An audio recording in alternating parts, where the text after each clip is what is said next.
NOVICE GARDEN. Thanks for joining me again for another video. Today I'm going to give you a short demonstration on how I pot on my seedlings once I've germinated them and they've grown and got their first true leaves. I accidentally left these coriander seedlings a little bit too long, but all's not lost. So stay tuned and watch my quick demonstration on how to pot on your seedlings, and good luck, and I hope you have fun in the garden today. So first things first, let's take our tray of recently germinated coriander seedlings and a lollipop stick or something of equal size that's going to help you to ease the seedling out of the tray. You're going to want to grab the seedling gently by its true leaves, and true leaves are the second set of leaves that a seedling creates.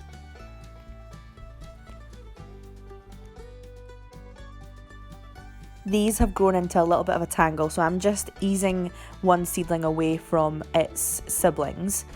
Once you've got it by the true leaves, you want to just gently dig out where the root system is going to be growing from, and just ease it gently, holding by the leaves and not the stem until it pops out. Then dig a little hole in your new pot, gently ease the root system down and just firm it in. So I'm just going to do another one for another demonstration for you guys.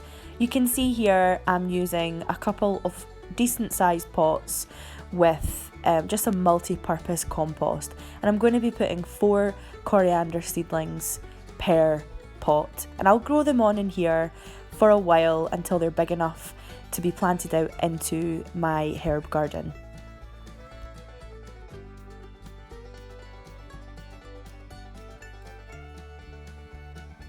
So that's all there is to it. That's all my coriander seedlings potted on. I'm just going to give these a really nice water in, and then I'll pop them back under my grow lights to grow on until they're big enough to go outside. I'm going to get this all tidied up as well. I hope you guys enjoyed this video. If you did, remember to hit like and subscribe for some more interesting garden projects coming up. Bye!